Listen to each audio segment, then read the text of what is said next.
Hi guys! Hi everyone! It's here! It's finally here! What you've been waiting for! My best songs of 2017, part 2, 3 months late.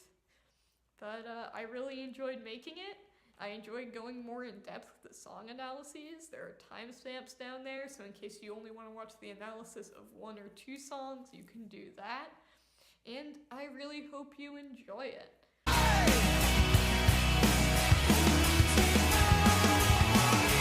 Last night I dreamed that you'd murdered some kids. I've been listening to this song again and again and again, and I feel like there's something special about it that sets it apart and makes it better than other car seat headrest songs, but I couldn't really figure out what it was, but I think I finally know what this song has going for it. I do think this song has going for it is that more than any other song I've listened to this year, it captures the emotional zeitgeist of 2017. And if you are a young American in 2017, particularly if you're liberal, that mood has been powerlessness. The sense that you are being inundated with bad news 24/7, which often seems completely exaggerated and insane, and you don't know which pieces of news are real, which you should prioritize, and which things you can even do anything about. It seems like sometimes the sense of powerlessness has become so ubiquitous and deep-rooted that you often see so many people engaged in fighting these smaller, pettier causes, and hardly anyone insisting on tackling these bigger problems because honestly, we just don't know how we can. We don't think we have the power or the authority to combat these bigger challenges. At times, it's felt like this year we've lost a sense of scale. We no longer have the ability to judge what is important and what is not.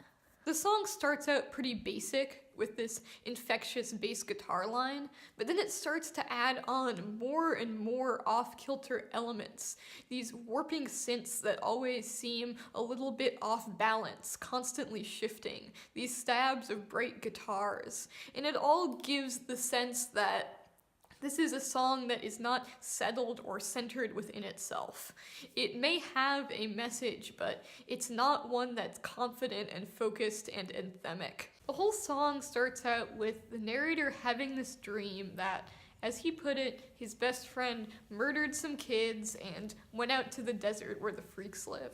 It's a surreal vision, but he's obviously really disturbed by it. As he says, he can't tolerate it. It's upsetting to him. But at the same time, it doesn't really feel real. He feels removed from it. As he says, if it was on the TV, I would have changed the channel. And that in itself, that pinballing between not feeling like things are real and feeling overwhelmed by the importance and the gravity of things is pretty emblematic of, I think, what a lot of people have gone through in 2017. And the next lines are even more relatable when he stays up going over his own opinions, which somehow seem very important now that his sense of self has been threatened, only to realize that so many people have died when he slept and feel overwhelmed by the magnitude of the tragedy of it all. Frankly, it's the chorus that makes this song what it is. War is coming if you want it. Now, there's an ambivalent, controversial, weird statement, especially in this time when everybody feels so powerless. War is coming if you want it. And it's hard to read into Will Toledo's voice on this chorus. It's not rousing and confident, but it's also not dejected and powerless or cynical or ironic. The best I can come up with is that this is a voice of reckoning. This is a voice of warning.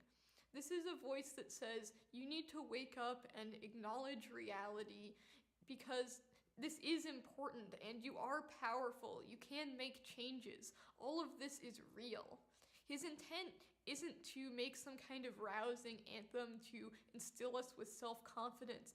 His intent is to wake us up. Bet you rue the day you kissed a rider in the dark. This is at least partially a female empowerment anthem, but what it has going for it, what sets it apart from other types of songs like these, is that it's not vague at all. It's very specific. Lorde's inner power isn't at all vague in this song, it's very precise.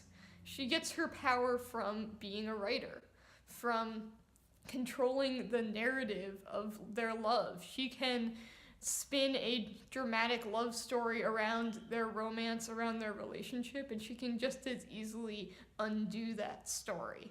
And the instrumentation on this song conveys such a sense of strength. There's a lot of orchestral instrumentation, but it's never schmaltzy or overdramatic. Instead, it's very powerful and precise. The production is clean as hell. It's spotless. Lorde is presenting a united front on this song. And even Lorde's voice, it's emotional while still being incredibly direct and controlled. It's so obvious here that she is the writer. She is the one who is controlling the narrative on this song. But as precise and controlled as Lorde's voice is, it's never passionless or cold. It's clear that Lorde is torn up over this breakup and that this person meant a lot to her. I'm analyzing this song pretty hard, but you don't really have to analyze this song to pick up on the fact that this song is both very calculated and controlled and very dramatic and emotional and deeply felt. And I think that really gets at what Lorde means when she says she's a writer. She constructs these narratives, she's in control of them, but at the same time, the narratives get to her. Her being a writer not only helps her get over this person, it helps her love him with an intense and deep and obsessive passion that probably isn't healthy. As she says, "I'll love you till my breathing stops. I'll love you till you call the cops on me." And that's where I think it becomes clear that being a writer, it not only gives you power, but it also can be a liability. You get the idea on this album that Lorde is the kind of person who, right after she meets someone, starts constructing scenes of them interacting in her head and thinks about starting a romance with them. She falls in love with people before she even really knows them and knows whether the relationship with them will actually work. And it fits really well as a centerpiece to melodrama, which is all about owning and taking control of your own intense emotions. And this kind of emotionality expressed by women is so often dismissed and looked down on in American society and Western society as a whole. We tend to associate, traditionally at least, overly emotional women with weakness and frivolity and pettiness. And I think that in many ways we still do. Lindsay Ellis made a good point in her video on Twilight a couple of weeks ago, where she said that our society is not very kind to teenage girls, and particularly whenever teenage girls tend to feel emotional and passionate about something, we tend to look down on it. Another example of this is Taylor Swift. There are many legitimate reasons to hate Taylor Swift. Many. She has obviously made a lot of bad music in her career. You could argue that she's made some pretty bad personal decisions too. But I would argue that part of the intensity of the hatred directed at her comes from the fact that she is super emotional. She falls in love hard and she falls out of love in an explosion of rage. And this Lorde song contains a lot of the same emotions as, say, a Taylor Swift love song, a Taylor Swift breakup song.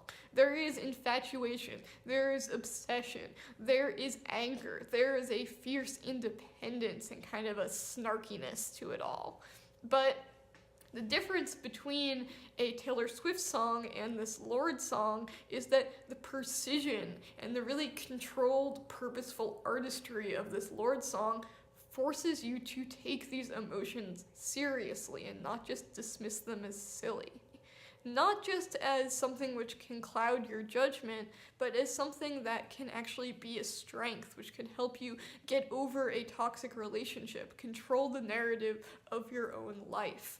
And this idea that all of the crazy infatuation and anger and mix of emotions that you have around a relationship can actually be channeled into something meaningful, like a story, is just not one that comes up a lot in pop music. And to me, that nuance is what makes this song one of the best of the year. I know you're tired and you ain't sleeping well. So it's 2018, and it seems like the world is finally starting to kind of listen to women and minorities who are telling white people and white men to acknowledge their privilege and acknowledge that they've benefited from a system that's oppressed a lot of other groups. But whenever people talk about this, even in like far left circles, it's always presented as something that people won't want to do, but it's their duty to do. They have a social responsibility to acknowledge their privilege and not focus so much on their own problems.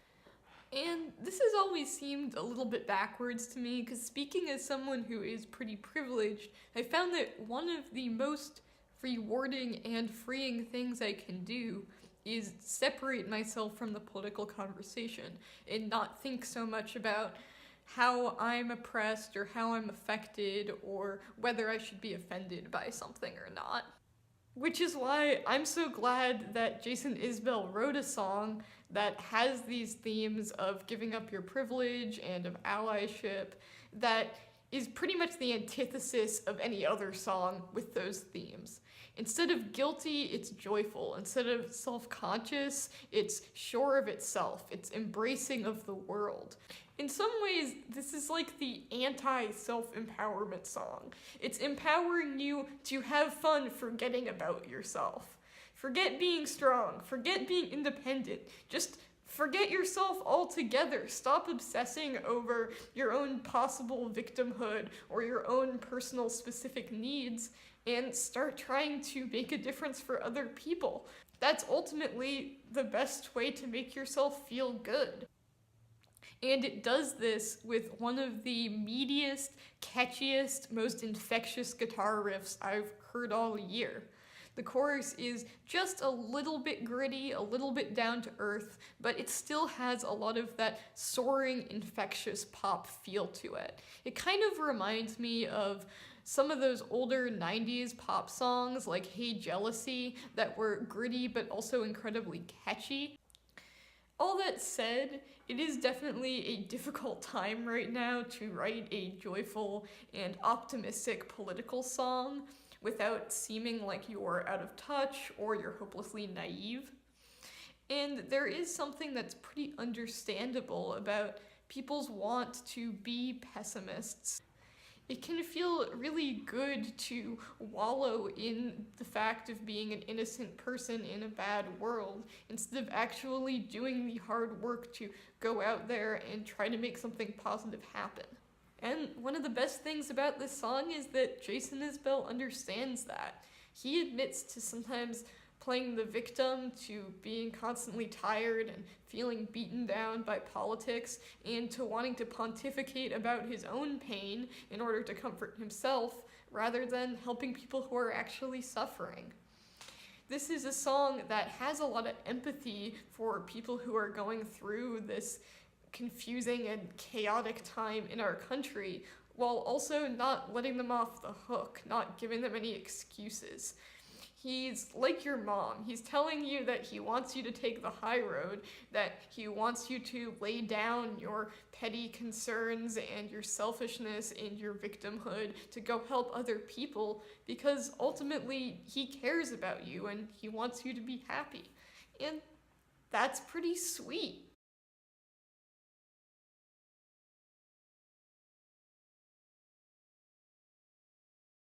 I'm gonna make a little bit of a statement before I dive into this song review, because when I was recording this song review, when I put this song on the list, I hadn't yet found out that Jesse Lacey had been sexually exploiting and abusing his fans, some of whom are underage, and obviously this information really changes my relationship with Brand New.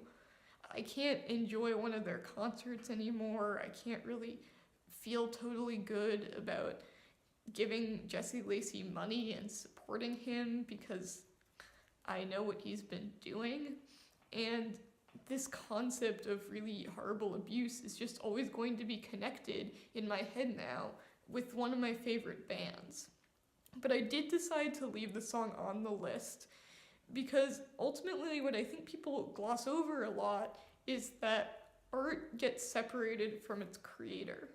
Fans take ownership of it, fans reinterpret it, fans make it their own, and slowly but surely the song itself gets separated from anything the creator did in their personal life. I still listen to science fiction every couple of weeks, and every time I'm listening to it, I'm making new memories of it. I'm thinking about different things, I'm interpreting it different ways, and every time I listen to it, I get closer and closer to being able to separate that music from Jesse Lacey's personal life. And, I think that's a good thing. I think that's a healing thing, especially in this day and age where it's totally possible to listen to the music without directly supporting Jesse Lacey. Which It lit me up. The secret to this song is its slow build-up. It's a song that has some of the production and instrumentation of a 90s rock song, but it has the patience and detailed composition of like a symphonic metal song or something classical. It is incredibly tightly controlled. And yeah, I can easily see how in another song, this kind of cold precision could make the song feel emotionally cold and feel kind of sterile, but it doesn't here. It actually lends it a sense of mystery and real power. The precision of the song and all of the careful detail that's put in it manages to make the song feel bigger than it actually is. It's a pretty simple composition, the structure is pretty simple, but the little details are constantly implying the existence of something bigger. I love the gently shifting ambient synths that are way at the back of this composition. They remind me of like tape hiss or wind interference, some kind of subtle sign that there's something shifting or changing in the background underneath the surface that we're not directly experiencing, that we can't hear very clearly. And Jesse Lacey's voice in this song also intimates that there's something bigger and more intense going on here. It's hushed, it's awed almost, like he's trying to talk about something that's too powerful or too intense to speak about directly. And the very careful ascending guitar line also adds to that sense of tension and mystery, because it constantly feels like it's going to explode into something that's looser and a little sloppier and a little more emotional, but it never does. It's like it's being very carefully kept in check. The metaphors in this song are filled with such mysterious power that it's hard to tell what the song is even about. There are beasts stirring under the ocean. There are witches being burned in old New England towns. And in a lot of these more disturbing lyrics, it seems like Jesse Lacey is referring to exploring his dark side, to going into the depths of his soul and kind of dredging stuff up, like in this line over here where he compares his heart to a beast that is underneath the ocean and just starting to wake up. Now, when people talk about their dark side, especially in pop songs, it's usually this impulsive, animalistic thing that takes them over and makes them into someone else. But it can also be kind of hot because you're someone else and you're more wild and intense than you normally are. And I think this is kind of the opposite of what Lacey is talking about in this song. After all, this is a song that begins with a description of a dream someone had about therapy that they had during intensive therapy. Therapy is kind of the least edgy, romantic, or sinister way to talk about having dark impulses, because it's not about indulging them or romanticizing them. It's about actually coming to terms with them and it's accepting them as a part of yourself that you're going to have to deal with. I love this line in this song: "When I grow up, I want to be a heretic." Because being a heretic is normally something that happens to you when you do something bad or blasphemous. You just do something and then you're a heretic. But Jesse Lacey is talking about a heretic like it's an occupation, like it's something that you have to practice and train really hard in order to be. And to me, this ties in with the song's theme of getting acquainted with your dark side, not succumbing to it, not indulging in it, but thinking hard about the impulses you feel like are bad or gross and analyzing them, confronting them. And yes, this can be kind of a slog. It's difficult. It requires maybe going to therapy, maybe really thinking about and analyzing why you do the things you do. But once you really come to terms with and confront your whole self, you have the opportunity to put all of that knowledge, all of those experiences into your art. You can draw off of those things and make art that really reflects people, reflects the human condition. You can get inspired, and not just this short-lasting, fiery burst of inspiration that people talk about taking you over, but a huge, powerful inspiration that comes from confronting so much of your own pain. It lights you up. And when you do this, even though it is, in some ways, a slow, difficult process that's pretty unsexy, unromantic, not very thrilling, it can still feel a little like witchcraft, kind of like a secret ritual that's too powerful to talk about openly. There are a lot of songs on here which really get into what it means to be a writer, what it means to create, but for me this is probably the best, and probably the truest. Yeah, the world forgot about Gene Loves Jezebel. So I went to see Coco with my family last month, and the interesting thing about Coco is that it's not a movie where the main tension is saving someone from death. Instead, it's saving people who are already dead from being forgotten, and it rests, its whole plot relies on this idea that if you don't forget your dead loved ones, a part of them will linger behind in the real world. It'll stay. Now, this isn't a song about death, but I do think it's about grief, particularly the grief when something you love is forgotten about, is not recognized, and is not incorporated into the culture's collective consciousness. No one remembers it anymore. This is also a little bit of a ridiculous song, since John Darnielle's grief takes the form of what can really only be called a overdramatic elegy to the little-known goth band Gene Loves Jezebel, including a ton of music documentary-style facts about them, like this up here, and this up here. There's a dry humor and a playfulness to this song that undercuts the seriousness and the genuine sadness at its core. But I think that at its core, the thing that makes it ridiculous is the same thing that makes it sad. It's ridiculous to us to hear John Darnielle writing this deeply felt, soulful song about the dissolution of Gene Loves Jezebel, because, like he says, we've forgotten. We don't know about Gene Loves Jezebel. I had heard of them before this song, but I don't think I'd ever even heard a track by them. I don't know who they are, so of course to me, it seems ridiculous to be writing this ode for them. It's the same with these playful little facts that pop up throughout the song and make it sound a little bit more like a rant by a devoted fan than any kind of lyrical ode like this and this. And yeah, it might seem a little bit silly to include this in the song. It might seem like it undercuts some of the seriousness and sadness. But the thing is that these are exactly the kinds of details that a fan of Gene Loves Jezebel would obsess over.